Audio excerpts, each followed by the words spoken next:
사랑과 돈, 정의와 복수, 그리고 자비. 이 모든 게 정말 격렬하게 충돌하는 셰익스피어의 가장 유명한 문제작 중 하나죠. 오늘은 베니스의 상인, 그 복잡한 이야기 속으로 한번 들어가 보겠습니다. 이 작품을 이해하는 핵심은요, 바로 완전히 다른 두 세계가 나온다는 거예요.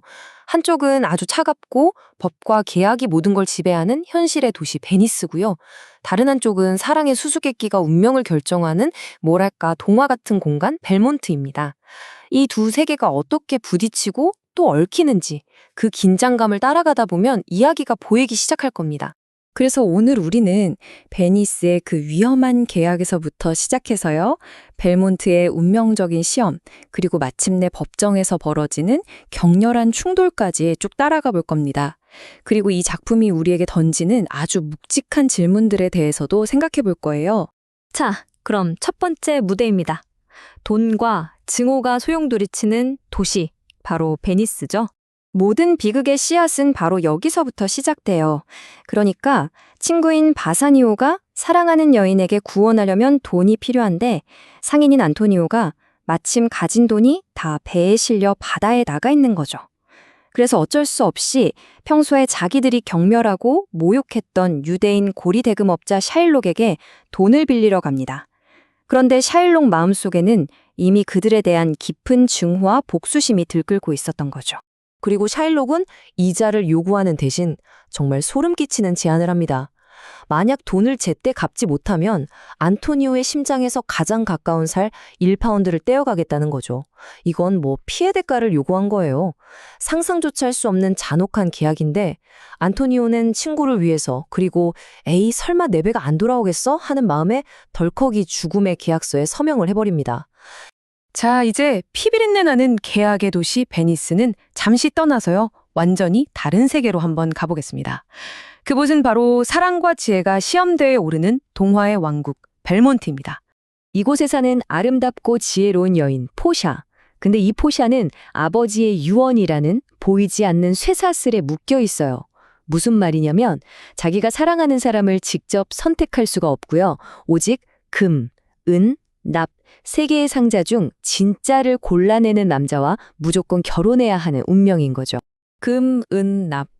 이 세 상자는 그냥 운타무시가 아닙니다. 각각의 상자에 적힌 문구들이 아주 의미심장해요. 많은 사람이 원하는 것을 좇을 거냐? 나는 이 정도는 받을 자격이 있다고 생각하냐? 아니면 내 모든 것을 걸고 헌신할 거냐? 이건 겉모습이 아니라 그 사람의 내면과 가치관을 묻는 아주 철학적인 질문인 셈이죠. 아니나 다를까 오만한 고혼자들은 다들 겉모습에 속아 넘어갑니다. 화려한 금상자를 고르 왕은 해고를 발견하고요. 자기가 잘났다고 생각하며 은상자를 고르 왕은 어릿광대 인형을 발견하죠. 결국 겉모습과 오만에 눈이 먼 사람들은 진정한 사랑을 얻을 수 없다는 걸 보여주는 장면이에요. 하지만 바사니오는 달랐습니다.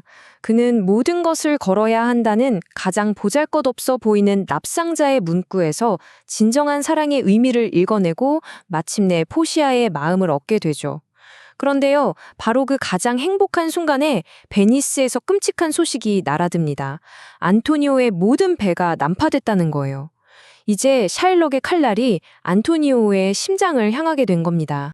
자, 이제 흩어져 있던 모든 이야기가 한 곳으로 모입니다.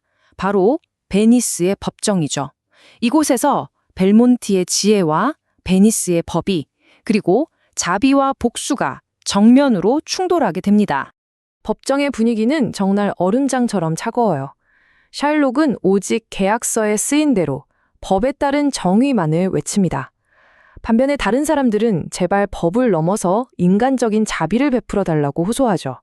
과연 법은 자비로울 수 있는 걸까요?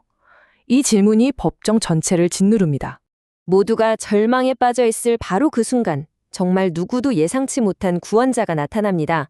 바로 젊은 법학 박사로 남장한 포샤예요. 벨몬트에서 사랑의 수수께끼를 풀던 그녀가 이제 베니스의 냉혹한 법의 칼날 앞에 서게 된 거죠. 포샤는 일단 칼이 아닌 말로 싸움을 시작합니다. 샤일록에게 법의 잣대만으로는 진정한 정의를 이룰 수 없다. 진정한 정의는 자비를 통해 완성되는 거라고 끈질기게 설득하죠.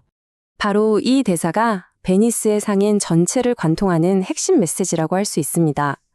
자비는 강요하는 것이 아니라 하늘에서 내리는 단비와 같다. 인간의 법 위에 신의 법, 즉 자비가 있다는 걸 말하는 정말 아름다운 문장이죠. 하지만 샤일록의 굳게 닫힌 마음을 열지는 못합니다. 샤일록의 귀에는 아무것도 들리지 않아요. 그의 눈에는 오직 증오와 복수심, 그리고 계약서에 적힌 살 1파운드만이 보일 뿐입니다. 심지어 법정 바닥에 쓱쓱 칼을 갈면서 자신의 잔혹한 권리를 행사할 준비를 하죠. 정말 섬뜩한 장면이에요.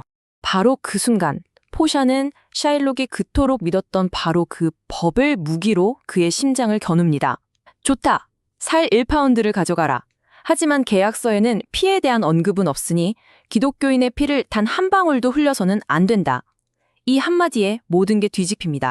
정말 순식간에 공격자와 수비자가 뒤바뀌어 버려요. 안토니오의 목숨을 노렸던 샤일록은 오히려 베니스 시민을 살해하려 한 죄로 모든 재산을 빼앗기고 심지어 강제로 기독교로 개종까지 당하는 비참한 최후를 맞이합니다. 자비를 거부했던 그는 결국 그 어떤 자비도 받지 못한 채 무너져 내린 거죠. 자, 이렇게 보면 모든 게 해피엔딩 같아요. 그쵸? 안토니오는 목숨을 구했고 연인들은 다시 만나 행복하게 살았으니까요. 하지만 샤일록의 그 처참한 몰락을 보고 나면 마음 한구석이 영 찜찜합니다. 과연 이게 정말 정의로운 결말일까요? 바로 이런 지점 때문에 베니스의 상엔을 단순한 희극, 즉 코미디가 아니라 문제극이라고 부릅니다. 관객에게 깔끔한 결론 대신 불편한 질문을 던지는 연극이라는 뜻이죠. 웃음 뒤에 숨어있는 차별과 폭력, 그리고 과연 승자의 정의가 늘 옳은가에 대한 무거운 질문을 우리에게 던지는 겁니다. 400년도 더 지난 지금도 이 작품은 우리에게 묻고 있습니다. 정의라는 이름으로 행해지는 복수는 과연 정당한 걸까요?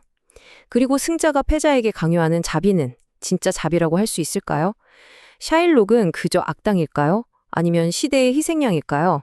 그 답은 아마도 이 이야기를 곱씹는 우리 각자의 마음속에 있을 겁니다.